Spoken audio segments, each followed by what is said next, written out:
Hello, everyone, and welcome to another episode of the Sarah and Adam Show. One of the last episodes we're going to be doing for this show, I think. Yeah. We'll be taking I don't know, hiatus isn't quite the right word. Sabbatical? Mini break? Uh, we were on a break. um, I like the break. yeah, Let's call it a break. the break. We're on a break. Um, Yep. yeah, it's either gonna be this one or maybe next week. Oh man, we're not going to be able to talk about the finale of Last of Us. Oh, I mean, We'll, maybe we'll just see what happens. we'll see what happens. Maybe I'll just post one. I'll just ramble for an hour on my own. I'm like, but then that's such and such. And I know that Sarah would say this. So I'll just like pretend like you're kind of in the conversation with me. It'll be I awkward.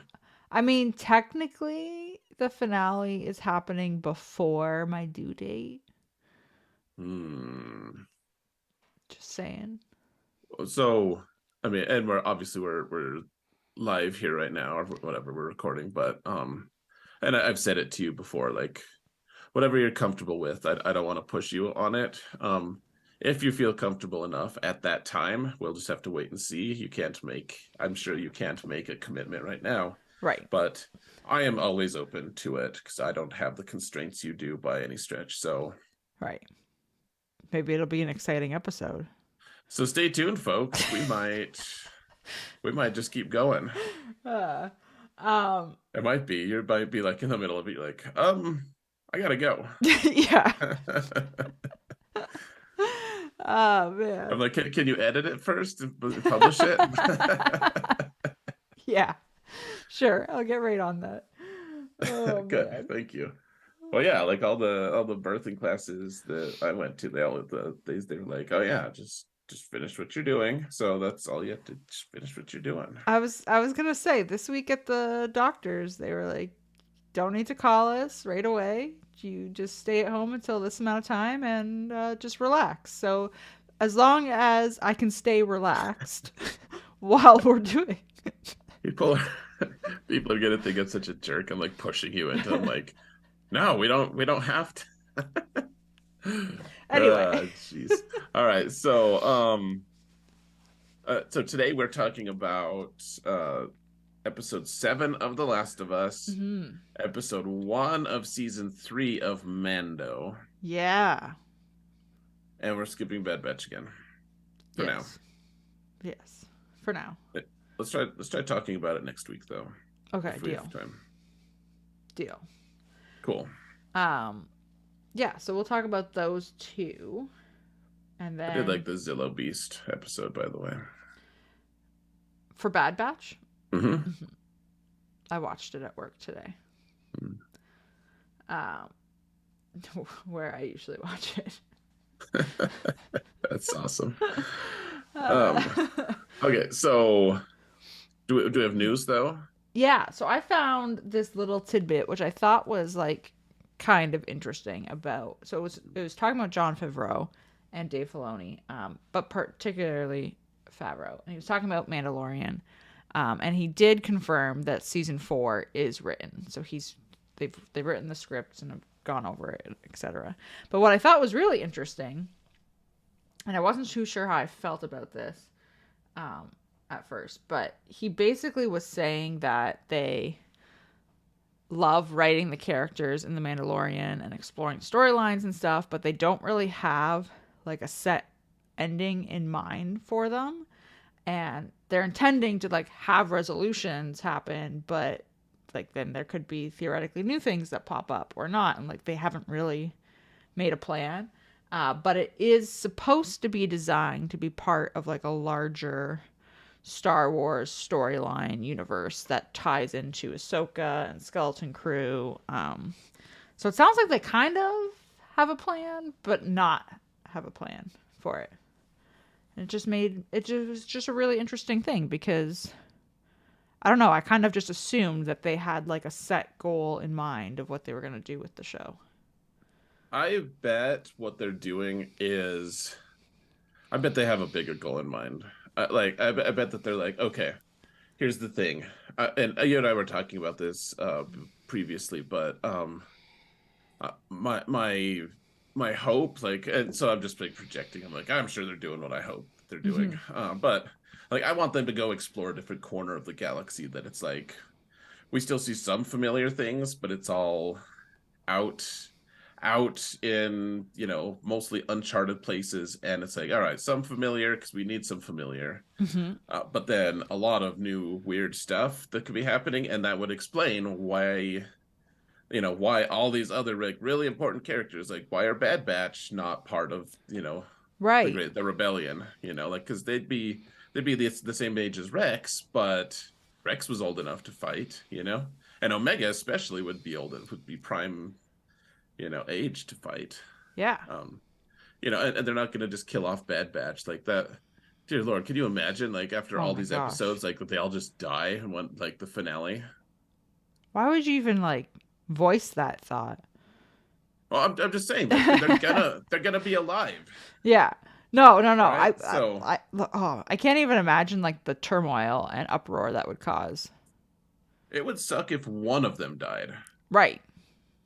Like, like if Crosshair, who is, what I said, I was going to talk about the Bad Batch, but like, you know, apparently they don't think he's that important. So, Hmm.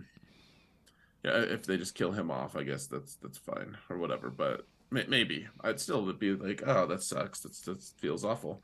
Um, Anyways, I hope that they go and explore a different corner of the galaxy, and I hope that they're just like, you know what, we don't know exactly how that's going to look, Hmm. but eventually we want to kind of get there, and maybe Mandalorian will be part of that, or maybe he'll be part of a different storyline or something. But you know, my guess is that they have like a bit. They're like, all right, there's something coming that's kind of big, but we don't know exactly what shape it is. We're just gonna have to see as each thing is released, and we kind of get closer to the destination. Right. I mean, I feel like it also makes sense to kind of go into like quote unquote uncharted territory, so to speak, because then you got free reign. Yeah, well, I mean, as they continue to come out with books and comic books and everything, like, they just run out of space Right. to develop things. Like there was this long comic book chain of like right after it's like what did Luke do between episodes 4 and 5? Right. And he's just like trying to find anyone who will teach him Force things because he doesn't know, and he just keeps finding dead ends, and like that's where he meets Dr. Aphra and all this stuff. But like, uh, yeah, but now we know exactly what Luke did. Like he even fought Vader one time. At one point, he just runs into Vader and they fight for a little bit, and Vader obviously just destroys him, Hmm. and he barely escapes. But like that's how Vader clues into Luke being there at all. Okay.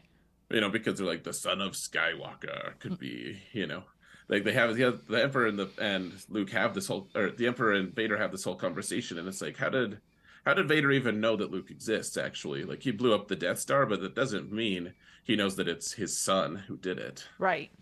Right. Okay. Very true. So like they fill in a couple of like little canon gaps there. That's like, yeah, well, we didn't really need an explanation, but that's fine. But now they can't make a move, like, not that they would make a movie, but I'm saying like that storyline, like that whole time period Hmm. in that and for those characters is just gone. Where can they expand to? Like they need somewhere that they're going to be unrestrained and Hmm. and to some degree though they have to go somewhere else because eventually the First Order is going to come back and they're going to have the sequel trilogy, and those guys can't be around for that fight either. Right, because they're not involved in that, so they've got to be off somewhere else doing their own thing. Right. Yep, I agree. So I'm hoping, like I was telling you, like the chaos, the is what it's called, like the area that the Chiss ascendancy, the Chiss Empire, Mhm. uh, lives in. Like it is just chaos, and it's crazy, and no one knows how to. Like it's such an unapproachable, unfathomable place that no one's ever tried to conquer it. There's a lot of space in that, that there's like whole corners of the galaxy that everyone just kind of ignores because it's not close enough to Coruscant. Right, so you can just have whatever you want there theoretically. Yeah. So, anyways, Just my thoughts. Hmm. Is there any other news you want to talk about? No, there's still no Wheel of Time season 2 date. I feel obligated to say that. I did get a thing about how season 3 is rewriting, or they're like working on a set for season 3 right now. Yeah, maybe they could work on a premiere date for season 2 first. Maybe their plan is to release season 2 back to back with season 3. I thought for a second you were gonna say maybe their plan is to release season 3 before season 2. I almost got you. Yeah, you did. That's a ridiculous thought, and I love it. You did almost spit take me. Oh man. Dick.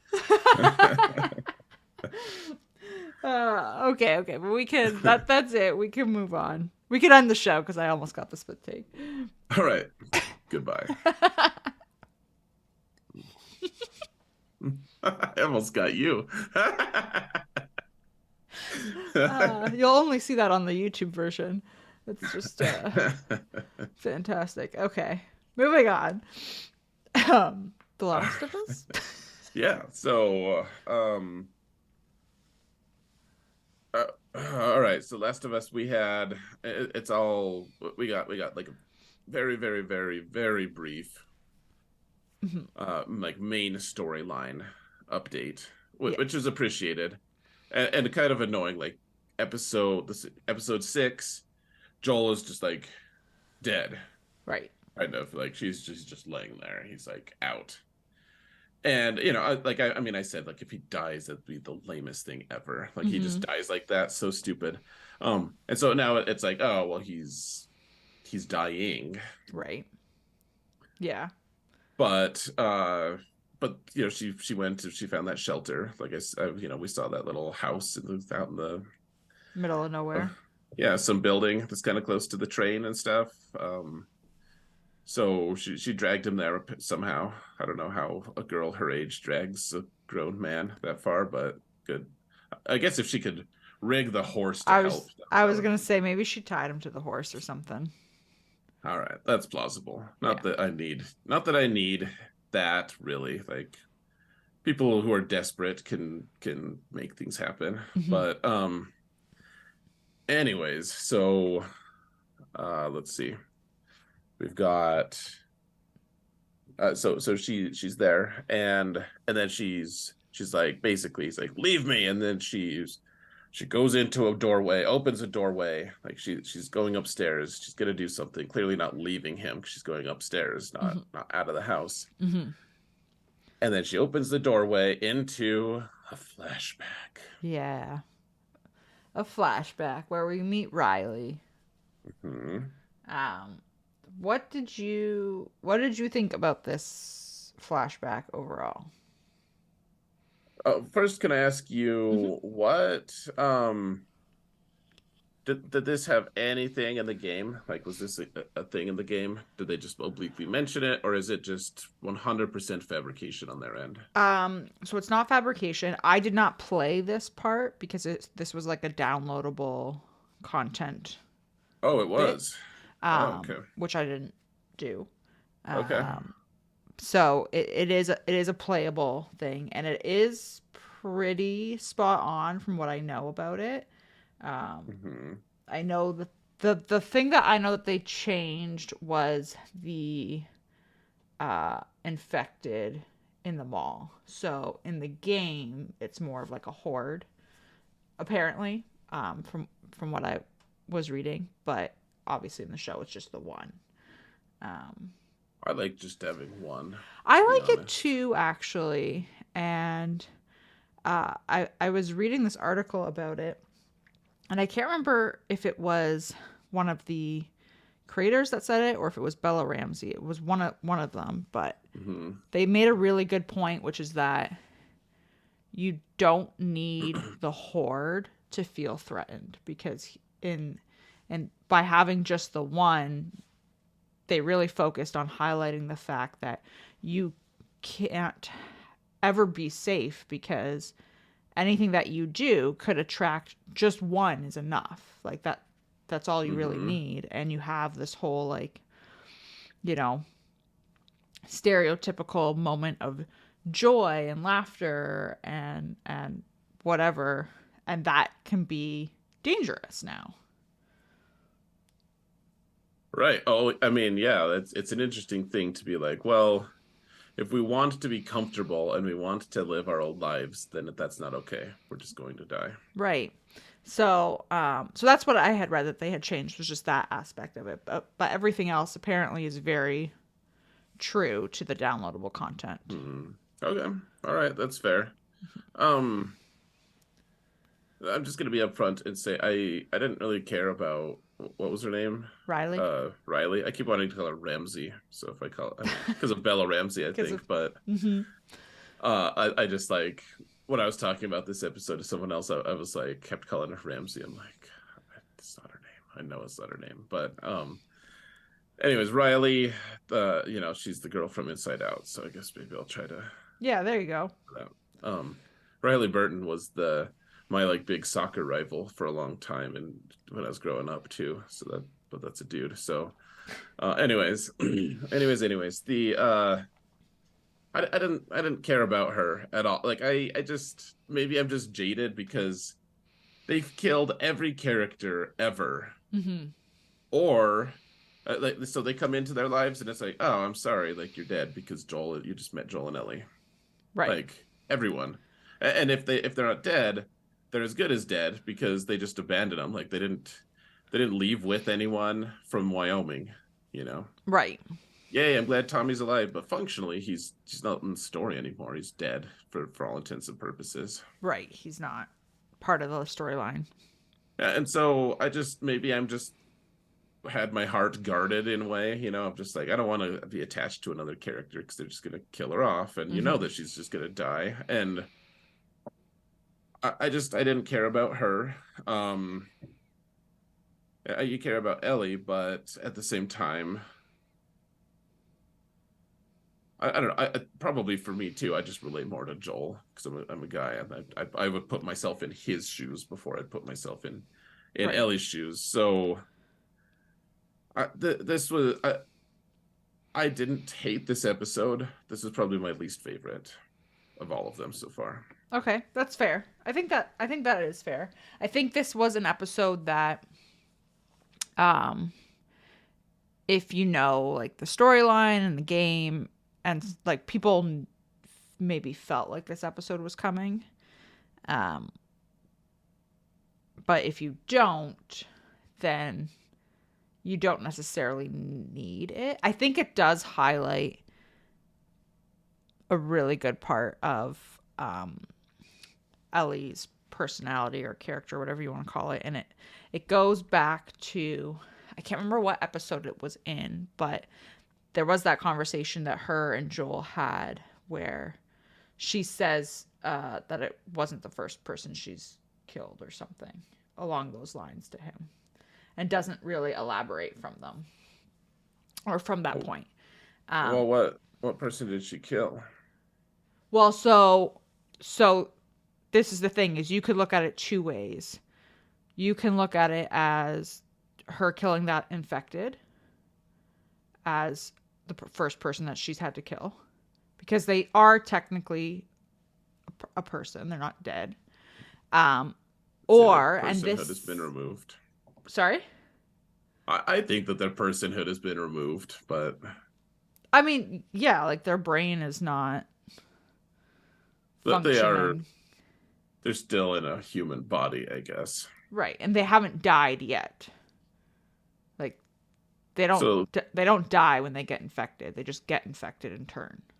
So in theory, if she's like, she could potentially cure correct this infected if the cure out. If her blood is somehow a cure, she could theoretically cure, yes, humanity. Okay, all right, I'll buy that argument. So yeah, I guess I would say they're closer to people. Like there's not really a moral obligation to keep them alive. Like I think you should just be allowed to go shoot one in the head if you have the opportunity to, Totally. So you could argue that it's that person, and this is where it's also true to the game, apparently. So in the game, you don't see what happens to Riley. You just know that she's dead. Like, you assume she's dead. She's infected. She clearly is infected, and we know that Ellie is immune. So the first person she killed is either that infected that we saw, Mm-hmm. or she kills Riley. Or maybe when the Fireflies show up, Mm-hmm. they kill Riley, and she kills one of them. But And then that's why they're chaining her up. and that's why they chain her up. Well, she's like, "Look, I'm not infected. Like I'm not." They got to show Right. that scene of how the Fireflies grab her. So, but it's one of those things where it's like, did she kill Riley? Like, that makes it even more. If she did, that makes it even more. I don't want to say like bittersweet is the wrong word. Heartbreaking. Mm-hmm. Um, because you have like this great night, ends in absolute catastrophe. You think that you're both gonna go mad and lose your brains together, all poetic and shit is whatever she says, or something along those Mm-hmm. lines. And that doesn't happen. Right. Yeah. Ellie just lives. Yeah. She's fine. So, like, I couldn't imagine having to kill that person. Like, if I was Mm-hmm. Ellie having to kill Riley. And I feel like Sure. if she did kill Riley, um, I feel like that would be really telling as to her character with why she's so guarded. It would be really telling as to why like she didn't really want to talk about it to Joel when she said it. Mm-hmm. So I think it just overall highlights. I think it's more to highlight Ellie's personality than uh, you to feel attached or not to Riley. Because I don't think you need to feel attached to Riley. I think you just need to understand Ellie more. I think I would have been more interested in this episode if we'd played it all the way to conclusion of where Ellie ends up in custody with the Right. Fireflies. You know, I, like the Fireflies show up to pick up their stuff and pick up their friend, her friend, mm-hmm. because we're gonna see that anyways. I feel like Yeah. I would. It was just it felt a little dissatisfying. So like we won't give up on each other, and it's like, well, Right. I And know what's gonna happen to Ellie, but right, exactly. You're sitting there and you already know that Ellie's going to be like fine, so to mm-hmm. speak. Right, but like in a way, it kind of robs a lot. Like so, it's kind of traumatic. She's gonna lose a friend, but she's already in a way she'd already lost her friend. Like her friend is like, I'm gonna leave anyways. I'm going to a different QZ. Like Right. goodbye, And her friend said she was gonna stay, but at the same time, like this whole time, like they've been kind of moving toward, oh, she's gonna, she might leave. So and she'd already thought she lost her anyways after 3 weeks of her not being there. Like in a lot of ways, she'd already lost her friend, and then this happened. It was like, oh, okay, well, I didn't realize you were going to be gone this way, but I I thought one way or another you're going to be out of my life. Right. So, I don't know. It's just I thought it was just an interesting backstory. I will say I like that I was concerned that it was going to be entirely flashback, and like it was mostly flashback, but I was concerned that we would see no present time Joel and Ellie. No, Joel, that was Um, helpful. and I also enjoyed, and I don't know if you noticed this, maybe you didn't, Hmm. but I really enjoyed that. So before we get to the flashback, Joel's like, "Run, leave, like just leave," telling her to get lost, essentially. Um, and Go back to when Wyoming. Hmm. yeah, and like to go back to Tommy kind of thing, and like Hmm. leave him to die there. Um, and then in the flashback, when the infected is there, Riley is essentially telling Ellie to run. And Hmm. Okay. so I saw like to me, I was like, that's a really strong parallel. And in a way, Ellie either had to run and leave Riley after Riley turned, although she probably would have had to kill her because Riley would have been a runner initially, right? Like she would have just chased her down. Mm-hmm. Um, and now you have Joel kind of telling her to do the same thing, like just leave me here to die by myself. And she doesn't do that in that case. She finds this needle and thread to stitch him up and stays with him. Yeah. Yeah. Yeah. I mean, I think that's the big thing of like, well, I don't know. They mentioned in the little after show too of like, well, she's decided like she's just gonna stick with Joel and everything. And I mean, it makes sense. At the same time, like it doesn't make much sense that Joel's just like, leave me, like when there's still hope of potentially saving him, and she's gonna have to traverse for however many weeks on her own to a place that she might not even know how to get to. She's not good at maps still, probably. Right. Um, and whatever. That's fine. I'm glad. I don't know. Like I feel like she made the same decision here, though. Like with her friend, Mm-hmm. with Riley, they both decided to stay with each other. Right. And and then Joel's like, "Leave me," and she's like, "No, I'm gonna stay with you, Mm-hmm. like I did last time." Yeah. It's good. I don't know. I do think that, gosh, what a wreck she's gonna be if Joel dies. You know, like Mm-hmm. she needs someone. She finally has someone to take care of her and to not, you know, like she has someone to love. You know, not in like an awkward whatever like romantic way, but like, you know, Yeah. it's still really strong love. I think that's good. Yeah, there. It I do feel bad for her. it just feels like they're doing a really good job of like portraying the relationship between Ellie and Joel and how it Mm-hmm. is like it's been rocky. It's not smooth sailing, but like you can see that attachment between them both ways is Mm-hmm. building. Yeah. So one of the things I liked was all right, I think the two favorite things that I had, the lesser of the two was you know, she's always liked those like the dad jokes for lack of a better word. Yeah. Um which is also funny because of the Mandalorian. Also, there's a dad joke in that, but there's just so many parallels between these uh, series. there really is. Uh but I like that she already was into those kind of cheesy jokes Mm-hmm. and stuff. And we see that her sense of humor hasn't really changed. Like she's always enjoyed those like cheesy jokes, which I mean I like. That's very relatable to me. I've always enjoyed really stunningly bad jokes that have an element of wit or cleverness to them. Right. They're wonderful. Um so that was the lesser of the two favorite things you had. I liked the ongoing debate of whether Fedra is evil and fascist Mm-hmm.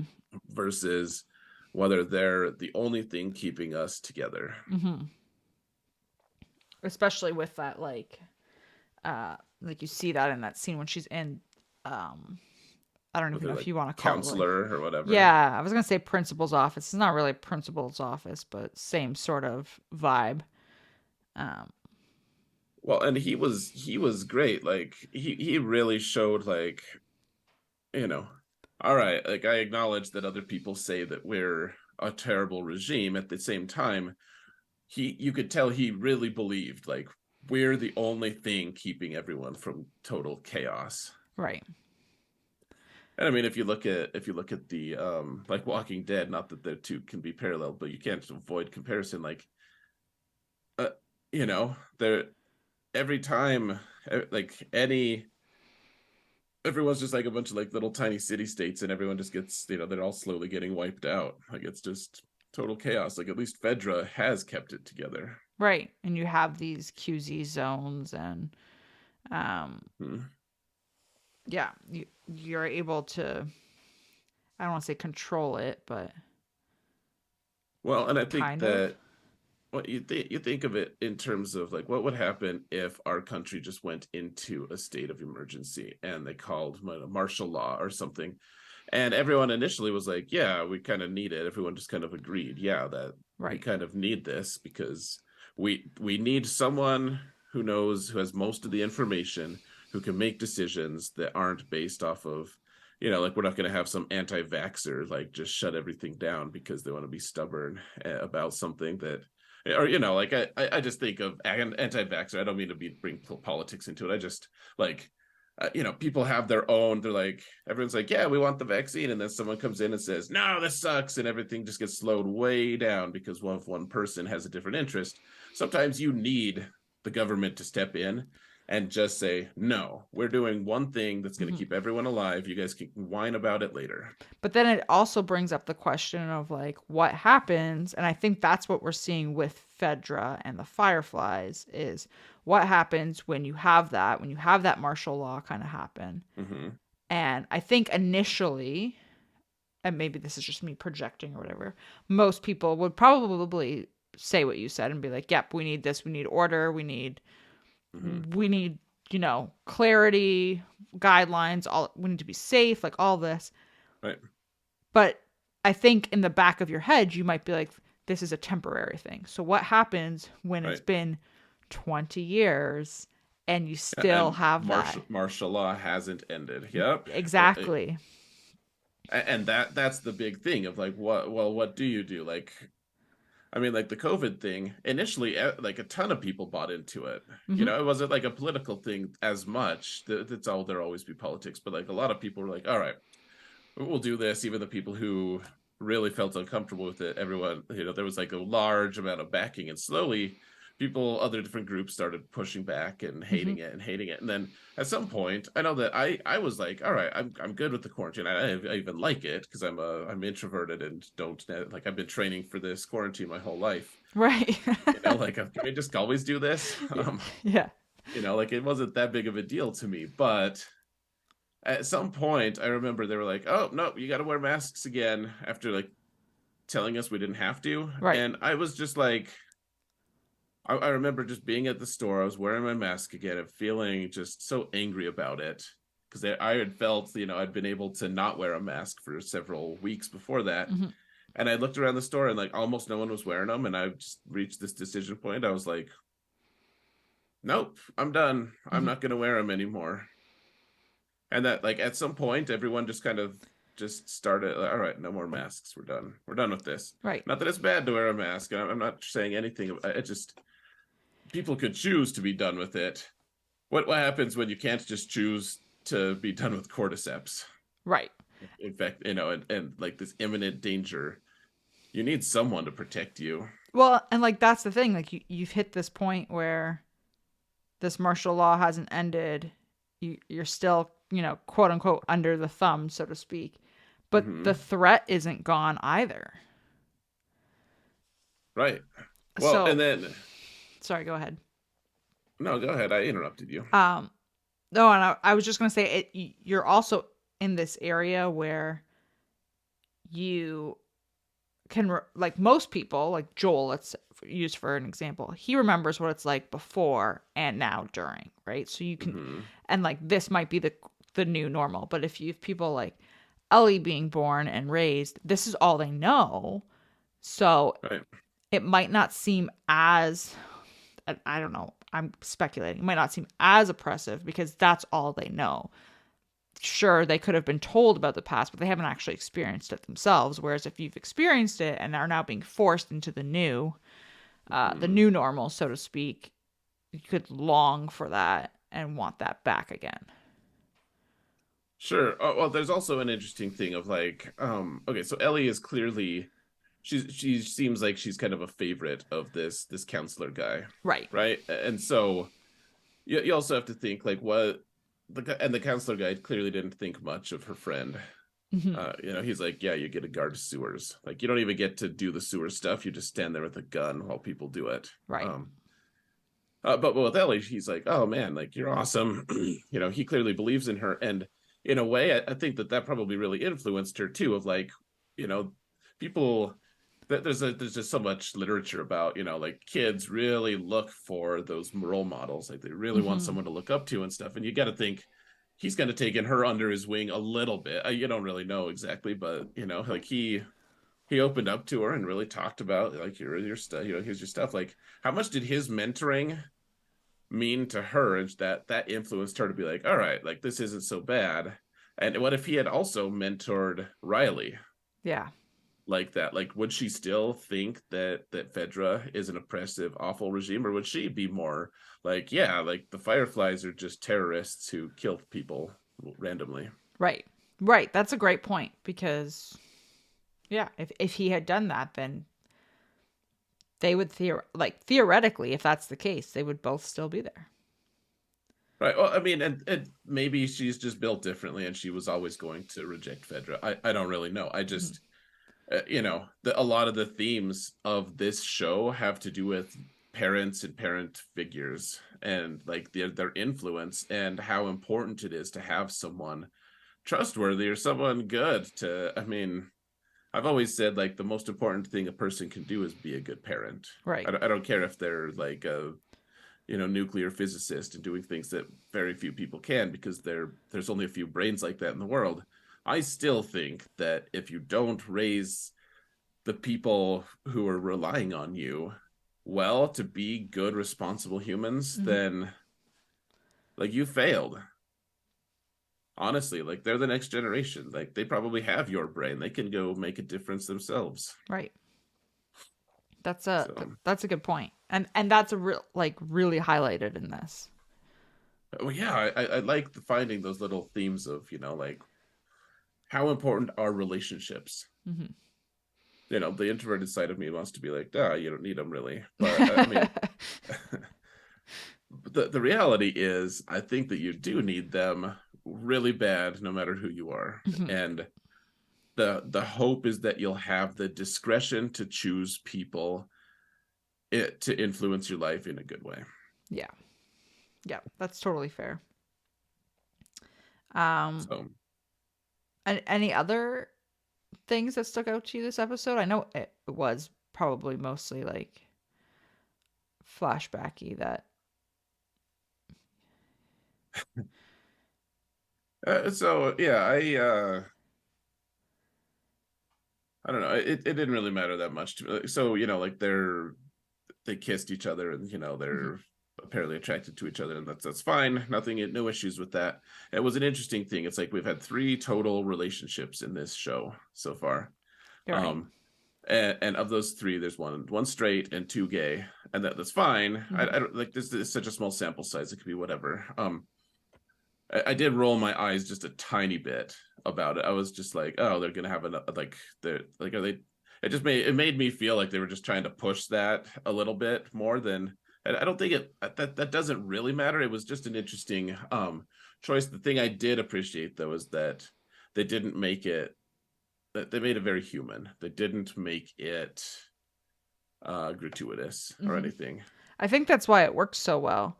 And um, I was reading this one was from one of the creators, and he was kind of reminding people for this storyline, like the world ends, so to speak, in 2003. So all of societal values and beliefs and everything have not progressed to what they are now. And Hmm. so if you look at what was happening in 2003 in society, that's kind of the viewpoint that people would have carried into this, apocalypse, so to speak. So you don't have the acceptance that is now there for homosexuality or anything in that area. Like it's still 2003 to people. And I think that's part of the reason why it worked so well from it not being gratuitous, is that they're also kind of like, we don't know what is going on. Right. And you can make the argument that it turned a lot of people more into pragmatists of like, well, why should I focus on how, like, quote unquote, evil this is? Right. Whether or not it is, but like, you got to think a lot of people are just like, oh, well, okay, well, that I used to hate that, but I'm going to save my energy to fight something bigger, To fight something that's trying to kill me. Right, like something that actually matters. You have to think that people have hopefully have realigned their values a little bit too, of just like, well, at the end of the day, if I used to have the leisure to argue this and to judge people for that, but what does that get me now? Like, that doesn't help me. That doesn't help provide food for my family, and that's what I need to be focusing on. Right. Yeah. Yeah. That being said, yeah, it was interesting.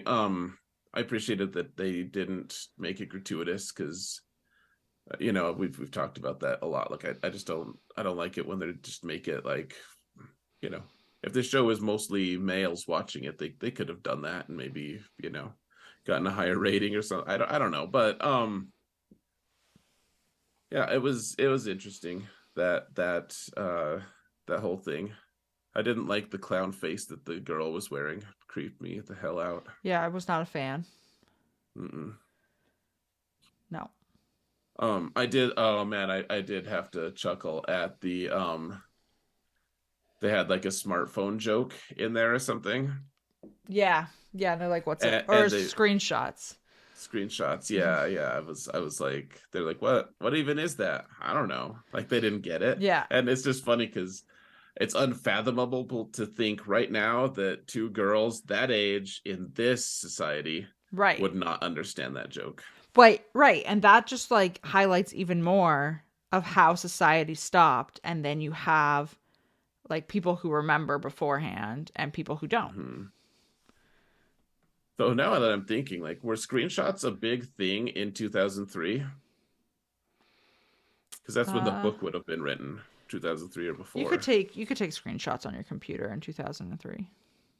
But was that like enough of a thing that everyone would get that joke? Probably. I'm trying to I don't remember really. what I did in 2003 other than like go to high school. Right. Well, like that 2003, I was a junior in high school, and I was super into computers, so I probably knew about screenshots then, but Hmm. not. That wasn't a big deal, I don't think. And you didn't. No one was running around with smartphones. You were just screenshotting Oh your yeah, there was things on your no phone. smartphones. You're screenshotting on your computer. Your Sims Hmm. house. Sure. Like, would that be enough for them to have put it in a joke book? It doesn't matter. It's Mhm. just a funny, like, oh, that maybe that's just a little snag in continuity that doesn't matter. Eh, You could do it. people can let us know on Discord. What do you think? Were screenshots a big deal in 2003? I remember hitting print screen on my keyboard so that I could paste it into Paint and then Mm-hmm. like crop what I wanted out of it and save it. Yeah, you could do that. Mm-hmm. That's totally a screenshot.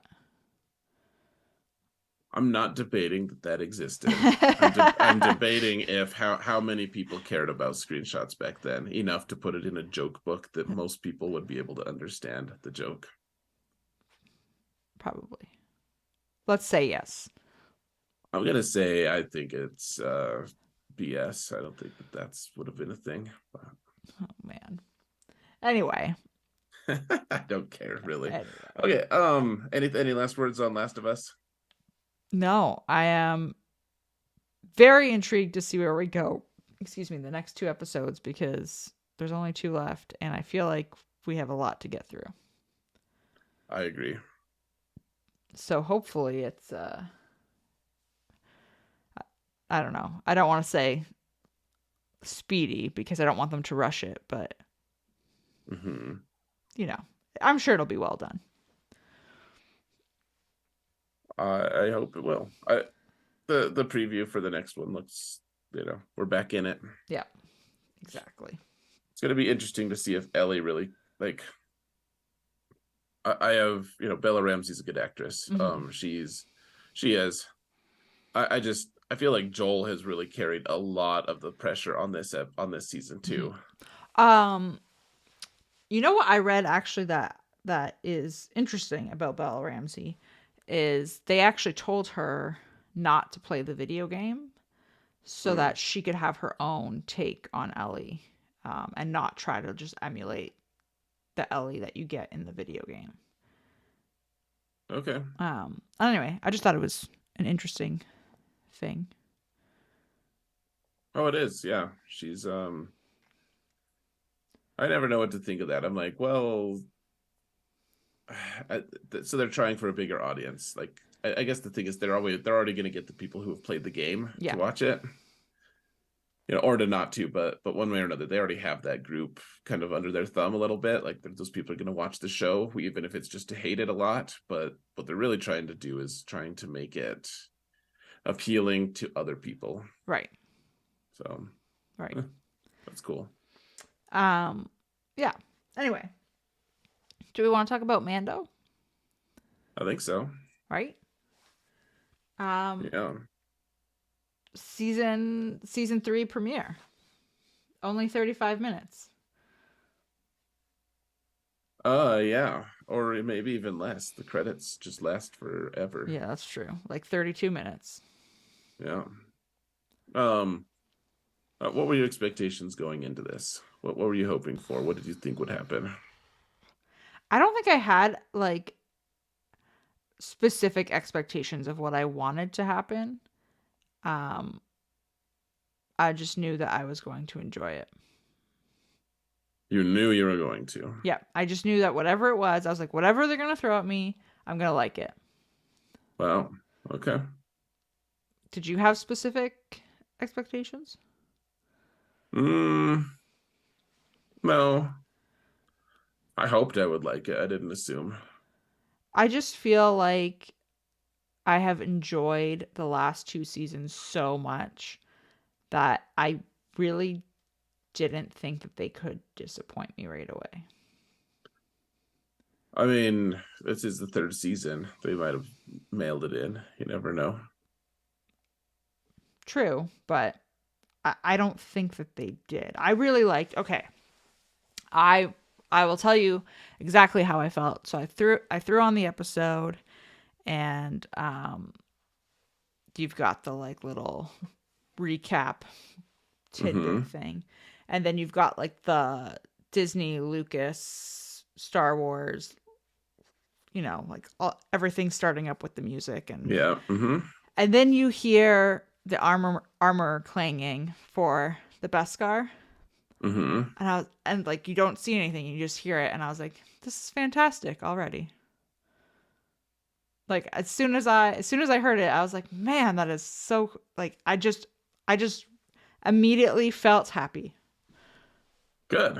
I want you to enjoy it. I want everyone to. And I did enjoy it. I really did. I don't know. You just never know what to expect. I guess I'm just being too guarded maybe, but I mean, I think overall, like for this season, I was expecting it to pick up where last season ended, and that he's kind of been, chastised for removing his helmet, and Grogu's with him. So I guess I was just expecting him to do whatever adventure he was going to go on with Grogu, figure out this, you know, what's the making what's the word I'm looking for? his Making atonement, amends, his atonement. yeah. Mm-hmm. Um Redemption, maybe. yeah, so it I figured like that would happen, but I didn't expect to see all of that right away. So I was just kind of like, okay, well, we've got to see what's in store. Yeah, I want to know what's gonna go on with the dark saber. Like that's Yeah. gonna be a really, really important thing. Clearly they said it. This episode set a lot of all the themes up really nicely. It's like, okay, so the Mandalorians all as a people need someone to lead them, Hmm. and they've kind of just abandoned Bo-Katan because they're a bunch of shallow pricks who need an ancient relic to Right. follow. Which is ridiculous. I have to say, I like our Mando Din Djarin, Mm-hmm. and all the other Mandos have been very, very, very disappointing to me because they're all so just stuck in the mud in their ways. Like And they're all so close-minded about it. You can't be the leader without the black glowy thing. which is You just you can't be a Mandalorian if you take your helmet off. right. And you can't atone for that one error, for like one human mistake Mm-hmm. at all, because they've destroyed the one way you could ever atone. Like you can't create some new way. Like you're just like stuck in this mud, a thing of like, no, you're just screwed. Like our ancestors set this up, and like there's not like a real life reason to do it like that. I've just decided to be an asshole to you and not forgive you for something that is just so arbitrary and foolish. Okay, so I have a question because I can't remember if this was addressed before in an episode of this or somewhere else in Star Wars lore, and I'm just blanking on it. Um, Mm-hmm. so I was watching this episode, and my husband was like half watching it with me, and he hasn't really paid much attention to it. So I should probably ground him or something. But um, um, Banish him. right. No. So he was asking though about like the removing your helmet bit because he was like, "What did he do?" Like, so I was explaining it, um, and then he said, and he asked this question, and I don't know what the answer is, and he's like, "Well, what happens if you're in a fight and your helmet comes off during the fight because of whatever's going on?" Mm-hmm. So like, is that just an accident and it doesn't count? Oh no, well she like a tiny bit addressed that. She's like, you took your, people saw your face. What's worse is that you tried to do it. Like you intentionally Right. did it. Like you have to think that maybe there's a little bit of wiggle room depending on who's interpreting it. And That's what the I thought. armor is also just taken on the role of judge. She's just like, Yeah. no, I'm like, my opinion is what matters. Um, It's not like a tribunal that she's just like, oh, he told me this one thing. All right, I'm passing judgment. mhm. That's what I was like. I'm pretty sure that if it's an accident kind of thing. But I will say also, If armor likes you, yeah. Well, like, go ahead. is she? I mean, okay. So I feel like it's just such a gray area now that now I have all these questions because I'm like, if you have the dark saber and you're the quote unquote leader, isn't what you say more important than what the armorer would say? Right. Well, he became the Mandalore, right? Like he earned back the lightsaber, and then he took off his helmet. Right. So shouldn't he be the one that's like, nah, it's fine? Yeah, I mean, that's a great point. I just think like the armor has just decided to be stuck in the mud. She just wants to. She's like, no, we have to follow this. Hmm. Uh, I think it's so ridiculous. yeah, it's just very old school. I will say at the beginning when she was walking out with the helmet, I wasn't sure if I was seeing like a flashback or present time. Um, Yeah, I thought so too. I thought right? maybe that was gonna be Din Djarin Yeah. swearing. Yeah, that's what I was like, am I Mm-hmm. seeing like him? I was like, who is this kid?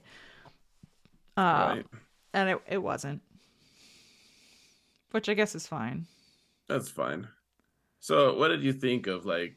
So that they're just like in this place, and there's apparently some beast that can come and swallow men whole, Yeah. living in the water, and they're just like, "Go stand in the water, kid." Right? Like, Just it's a little reckless. yeah, it's like, why do we have the armor leading you here? Like, why is she in charge of anything? Like, what has she done for them? She knows how to forge. Like, she does help with forging stuff. Hmm. I just don't see. I don't see the leadership there. She's just like, oh, if you don't follow the rules, then like it's my way or the highway. Right. It's very dictatorship ish, Seems like it. right? So, but yeah, I wasn't too sure at the start if it was a flashback or not. We obviously know it's Hmm. not. I did quite enjoy seeing him roll in with his ship though, and and have Yeah. Grogu pop up. That was great. That was a great scene. Well, especially he lands and he opens the thing and Grogu like whoop, Yep. like She's like, just pops up. I'm here too. Yeah, it was cute. It was really cute. I just questioned too, why didn't they just go back in the cave? Like it's a water creature. Why do they Yeah. have to fight him? Why didn't they just run away and like wait for it to chill or like shoot at it from inside the cave? Right. Or like at least just regroup because it's just chaos Mm-hmm. and like just get back in the cave and figure out what you're gonna do. Right. And if it follows you into the cave, then like you're probably gonna be a lot more exposed because it's like natural habitat's the water. Right. So you can find some way to beat it. I just like they're wasting all these resources too, right? Like they're like setting charges and Mm-hmm. they're doing all this stuff shooting like and maybe they're just gonna die and for what like the valor of slaying this random like Monster. pissed off turtle thing. Water snake. Uh It didn't make a lot of sense. Like no, we have to fight it. it Okay, didn't. You're right. It was cool to see them like all blast off and start, fighting it. But right, and I it guess that's the logically it answer. didn't need to happen. I was just like I mean I guess it like ate one of them, and if they Mhm. thought they could save that person then that's probably worthwhile, right? Right. Right. But Uh they didn't look like they were trying to save that person either. Like they just were trying to no. blow a hole in it and stuff. Cuz I thought at first it's what they were trying to do and then not so much. Yeah. So, So Mando shows up. yeah. He's like, "Hey, I'm the best Mando." She's like, "You're not a Mando," and he's like, "I have the dark saber, bitch." I wish I want him to get assertive with her. Is what I want. Right. Instead of um I don't know, it kind of feels like he's groveling sort of in a way. Yeah, I think it's a little slightly pathetic to be honest. I just want him to be I'm not. like, "Look, I've got it. My helmet's back on. We're fine." Yeah, I don't see what the big deal is, stupid head. Stupid. Um okay, but so you've got all this going on and then he Hmm. eventually makes his way to is it Navarro? Yeah. So yeah, he's like, all right, I'm gonna go to Mandalorian or to Mandalore, Yeah. and I'm gonna show you how I could do. And she's like, okay, whatever. Like, see ya. Like, stop talking to me. Right. You This go is the do way. that. Yeah, Well, I don't you think go she do that. believes him. Well, I think she's just how dumb is it to have a system? You're like, okay, we have a way to redeem ourselves after we make a mistake. Mhm. Great. I mean, I think that's wonderful. You should have rules. That's fine. And then we have ways to redeem ourselves for breaking rules that don't like take kill a bunch of people or hurt a bunch of people. Like him taking off his helmet is pretty like victimless, right? Right. Like he doesn't need to. He has to atone, but or you're ostracized from society forever. Right. And so he's like yeah okay whatever he accepts that, but okay, let me go redeem myself. And they're like yeah we have a way to do that. Like all you got to do like go to this place that everyone knows exists and go take a bath and then you're fine. Why but a but like bath? I don't know. I don't know. Maybe they don't have like running water. Maybe you can't take a shower there. I don't know. But like you have to go cleanse yourself in these Hmm. waters.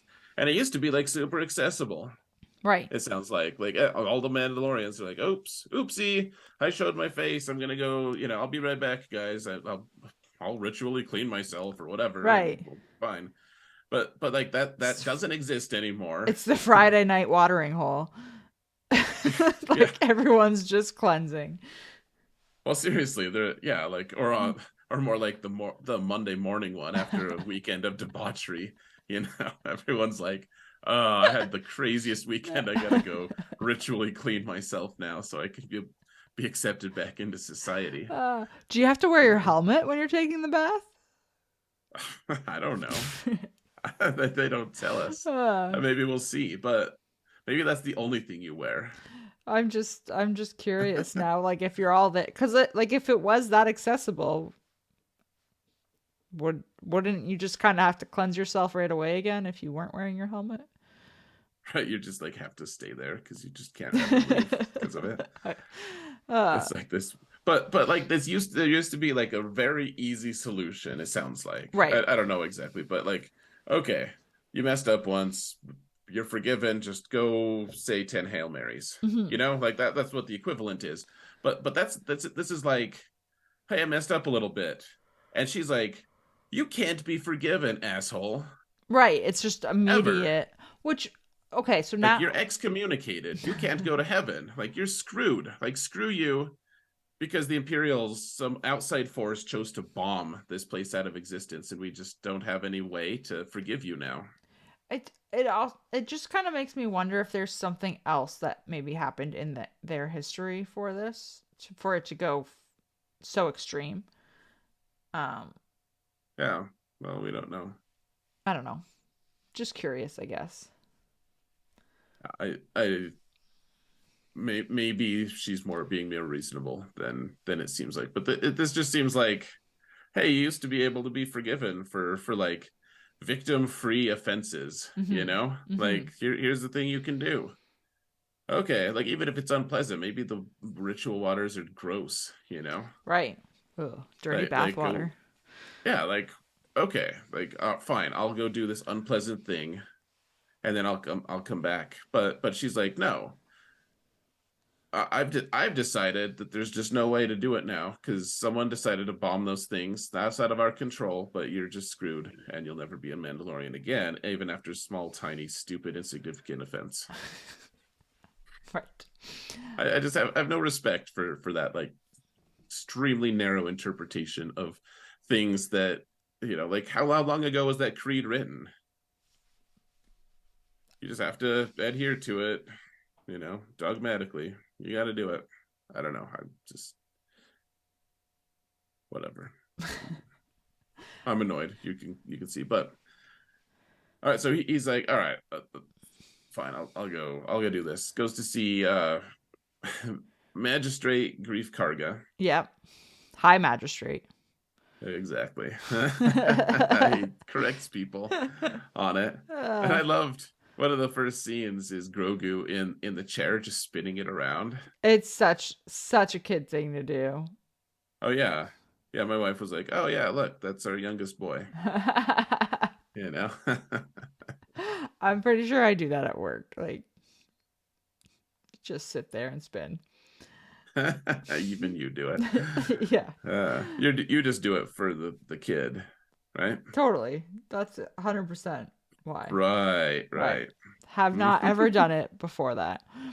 Clearly. Um, it did make me laugh in the background though because they're just having this like serious conversation. You just see the chair Just spinning. spinning. Yeah. Yeah, it was perfect. Hmm. Um, I I really enjoyed when they went to like wherever it was in the town center where these pirates were. Um, it just really gave me, especially once that you got to this standoff between Grief and what was the lead pirate's name? Vane. Something. Yeah, I'm actually just looking I up the think it. show right now. I think it was Vane. Sure. Let's call him Vane. But you have this like standoff between the two of them, and it gave me so two vibes right away. One, like old western shootout type feelings, But with but pirates. with pirates. Um, Right. but it also gave me Han Solo vibes.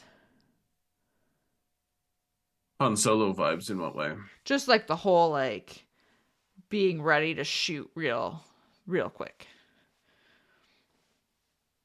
Like Okay. like Grief in particular, I should say, not Vane. Grief was giving me the Han Solo vibes. Yeah, I mean it felt very shootout-ish. Yeah. It was just funny because it was about pirates. Yeah. I mean that's a pretty minor thing. Um well, and it's funny, like they're like, well, we're gonna get a drink. but like they had to insist they're trying to bully him, and I don't have much patience for bullies in general. Ditto. So yeah, it was I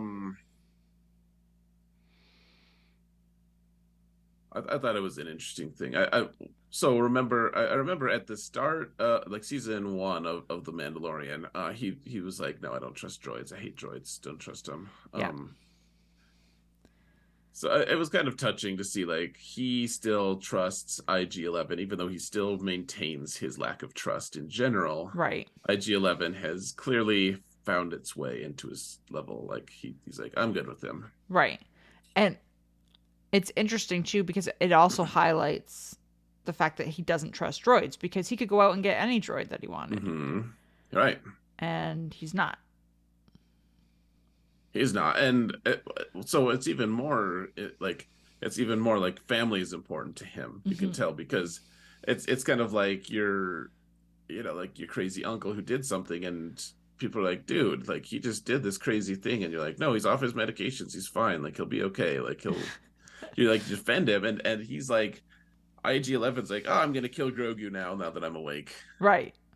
And he's so that they shut him down. He's like, but can you fix him? Right. Can you make Like, him no, not do that?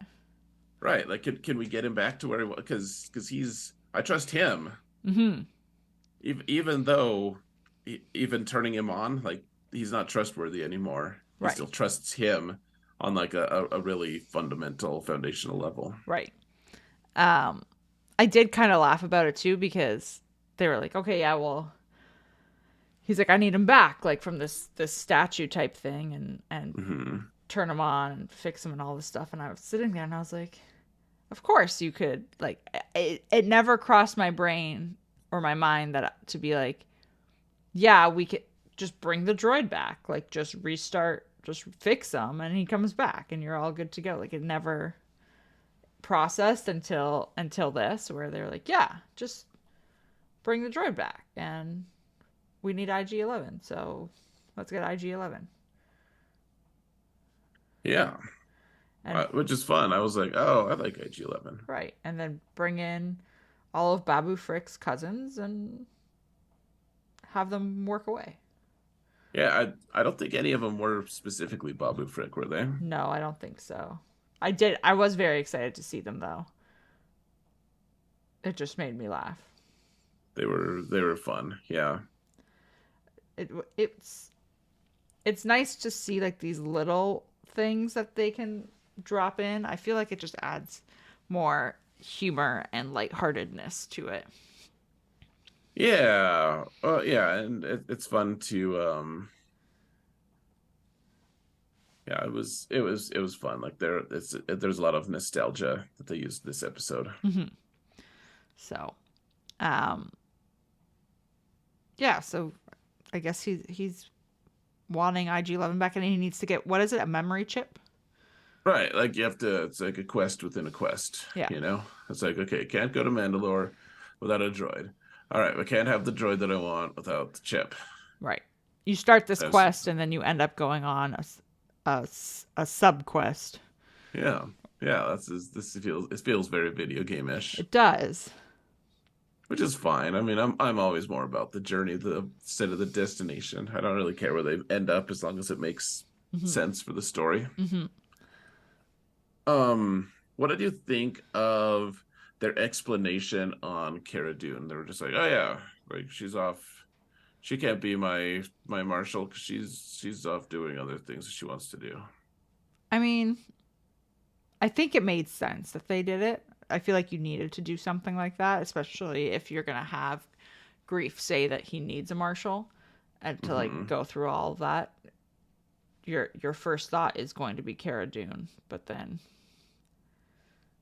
I don't think you're going to recast her. So if you're not going to recast her, then you need to just write her out of the show. Yeah, I read a thing about them saying like, well, yeah, like we may end up with like recasting her or whatever, but her character, we wanted to keep her character around because we really liked her character. Right. Yeah. So instead of, this is the safer option, because then you could theoretically bring the character back still. Right. Or if they never do, like she was minor enough, really. Like right. I mean, I kind of regret. I was a little like I'm not gonna. I won't talk about all their decision making on firing her and stuff, like whether it was justified or whatever. But I'll just say this: that it as Cara Dune, Hmm. I always enjoyed her in the show. Like she was always someone I wanted to be on that show, and I didn't want her to. I didn't. I would have been excited to see her again this season. Right. Like the character, Cara Dune. Yeah, I Hmm. don't like the actor or actress, whatever. I just I don't have any feelings one way or another. I don't Hmm. really care about her. I just like the character Cara Dune. Hmm. I had no issues. Like I was, and I'd have been good if they just wanted to keep her in this. They made their decision. It's fine. I just for me, I I would have preferred that she stay in the show, I guess. Right. So you would have preferred, let's just say, like for argument's sake, they recast her right away and just keep her there. No, I mean I'd rather do what they did. Right. I would want it to be that person Hmm. probably. Fair. It's whatever. It's a fairly minor thing. She's in like what 2 episodes of Mando or something like that. Something. She did feel minor to me. Like I could see why people would like her, but she did feel minor. I feel more upset that Quila's gone. Yeah, that's fair. Yeah, yeah, yeah. And they explained it. It's fine. She can go away, I guess. Yeah. So yeah, they shot the pirates. Hmm. They killed 4 pirates, and they let their leader live, which I thought they should just kill the leader and let some minor pirate run off Yeah, that's what I thought too. I wouldn't because have that even let him. guy's I thought they were just going to kill them all. yeah. Like, why didn't they just kill them all, bury them, call it good? Right. I don't know. Um, do you get the feeling that Grief Karga's a little in over his head, and he doesn't really quite realize it, but he is a little over his head? Yeah,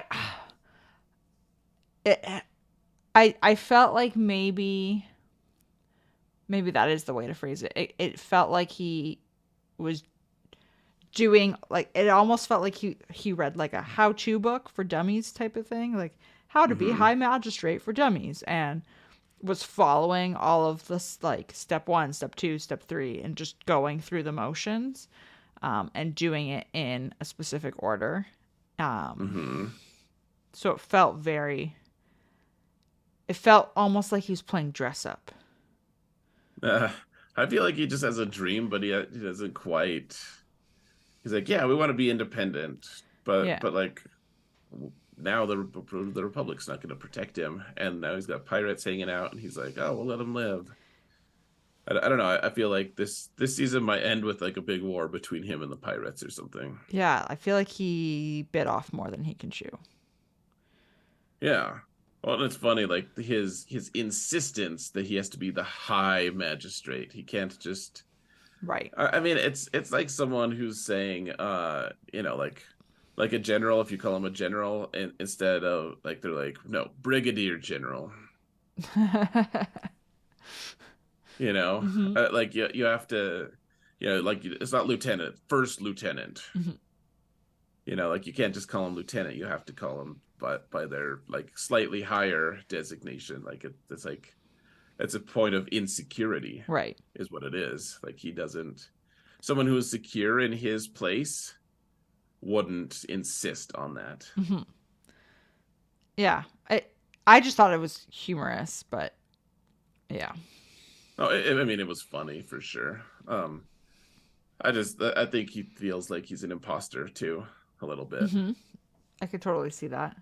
I mean, the first time we see him, he's in that, maybe it was in that school place, the place that he's guarding against them from coming in to drink. Like and he's handing out like tokens for people to go and do bounties and stuff. Like he's probably like, what am I doing guarding a school? This is crazy. Like I think it's great that I'm doing it, but this isn't who I am, kind of. Hmm.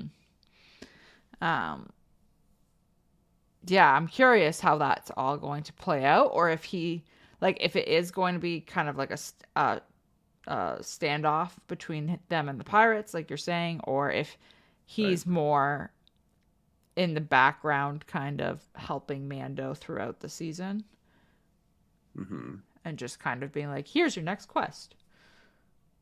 Well, last season we only saw him for one episode, I Right. think. So yeah, it was nice to see him there. And then so Djarin leaves, Hmm. and we got to see Purgle. Yeah, that was pretty cool. Yeah, it was fun, and I loved him like teaching Grogu, like, okay, this is this thing, this is this thing, Yeah, like really mentoring him. I liked also like seeing that through, like seeing the Purgle through Grogu's eyes in a Yeah, it was way, pretty cool. right? Like you're Yeah, just he's kind of watching him mhm. take it in. You're like, yeah, this is cool. This is cool, buddy. Yeah, it was fun. And then he just goes in, and it was a very kid thing to do. Like, I'll be half asleep, just sitting in a chair, and my Hmm. youngest will come in. He's 5, and he'll just like insert himself between my arms, like under my arms. He'll just like slide his head up, Hmm. and just like lay there on my chest, and my arms are on him, and he's just wrapped up. And that Grogu doing that, I was like, oh yeah, that's totally You're like that. totally a thing. That's accurate. Yeah, it was sweet. Hmm. Um, the pirates ambush the Mando. That was a great scene. I loved that whole scene. Yeah, it was. Yeah, it was cool. I mean, he was. It's like, where did he learn how to be such a good pilot? Like, I've how is he so good at I this? have no idea, but I approve. Yeah, like Han Solo successfully navigating an asteroid field is 5,270 to 1 or something like that. Hmm.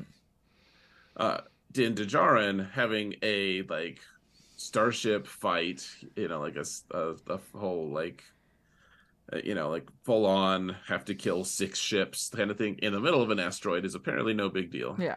Yeah. Like not only is he navigating it, but he's also managing to get the other guys blown up. Yeah, and then the pirates were like, "You just destroyed 4 of our ships," and I'm like, 5." I would really wanted him to correct him. Just be like, no, no, no. Actually. Yeah, give some credit here. Hmm.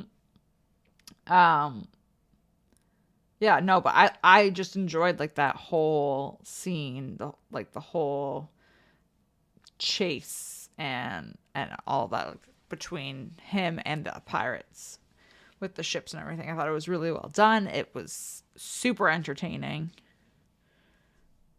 Yeah, yeah, it was cool. And then he's like, "Oh man, we're target locked," and then he just escaped anyways, no problem. Yeah. Yeah, it No, was cool. no I problem. hope we see the green beard guy, Hmm. the doctor, or not the doctor, the The pirate. pirate. It's like, remember, never trust a pirate. Yeah. I uh I was laughing because I saw someone today refer to him as like the Pirates of the Caribbean seaweed monster, seaweed pirate, and I was like, that is very spot on because I saw him and I immediately thought of Pirates of the Caribbean as well. So he does look like a seaweed monster. He does. Gorian Shard is his name.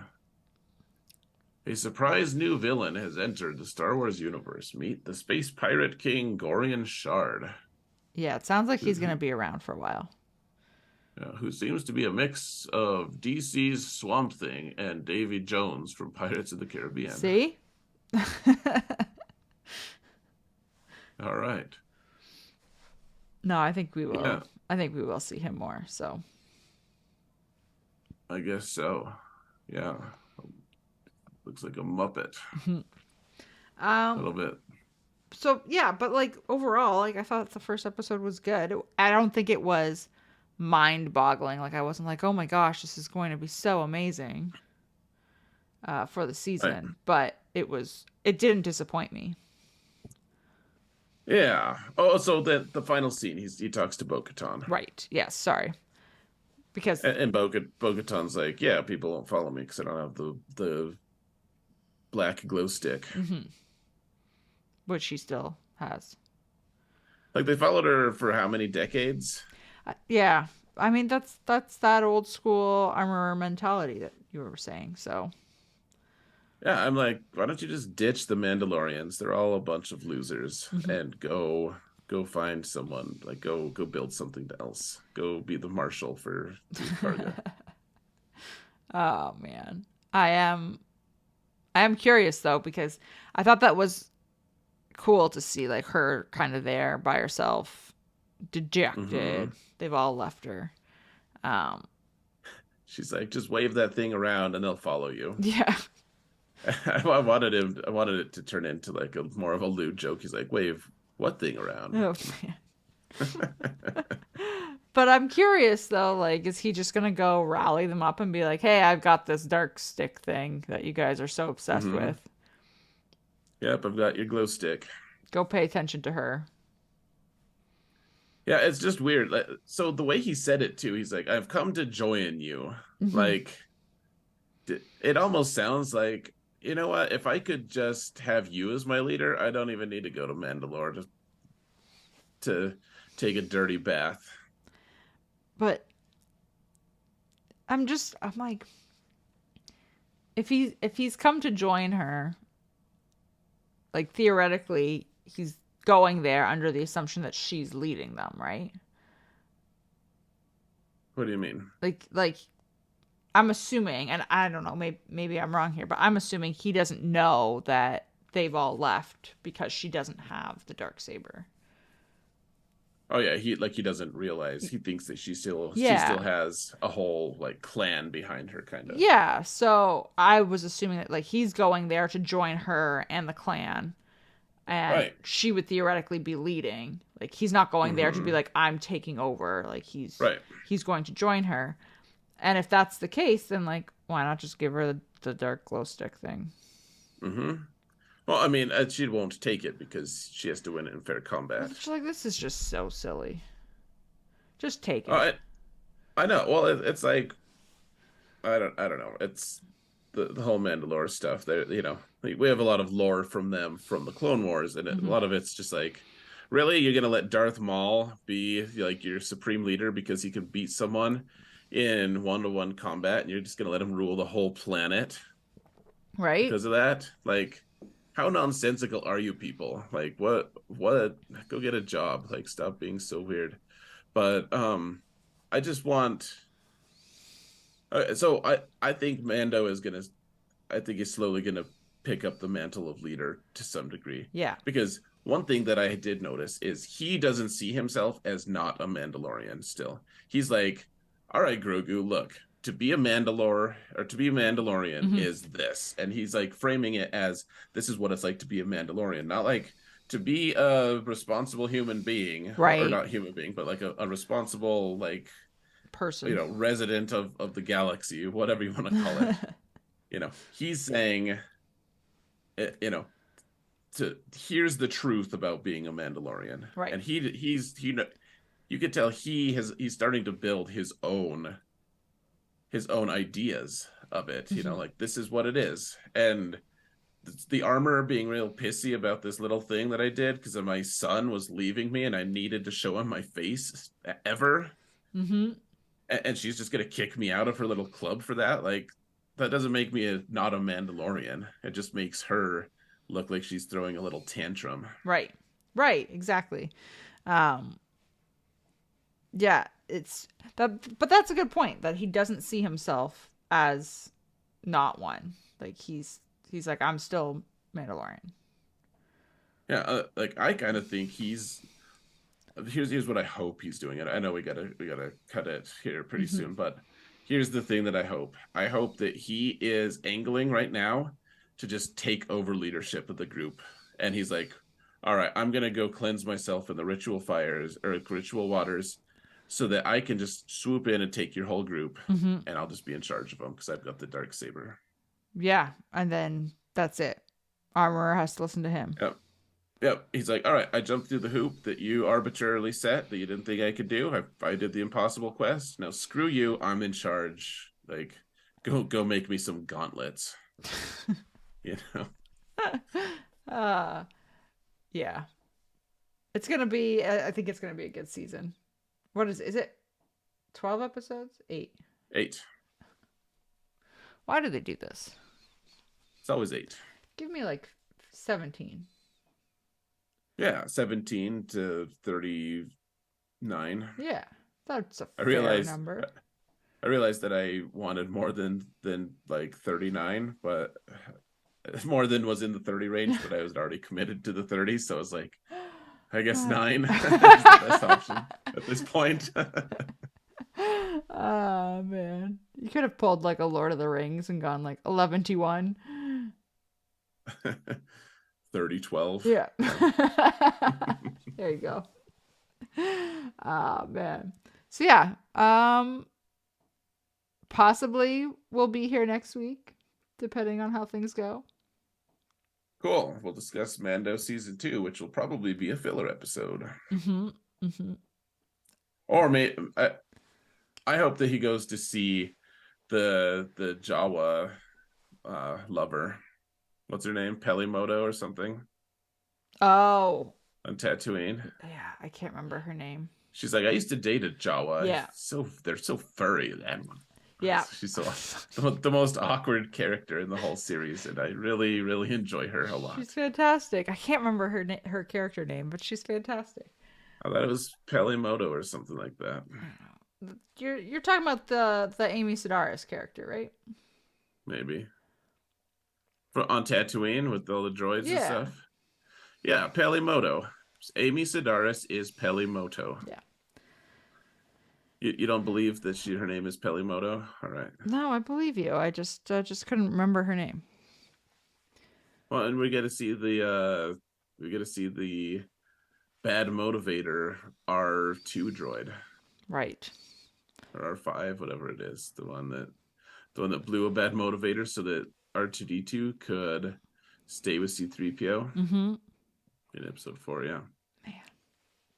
This should be good. All right. Any last thoughts? No, I'm just excited. Good. I think it'll be great. That's it. Okay. Good talk.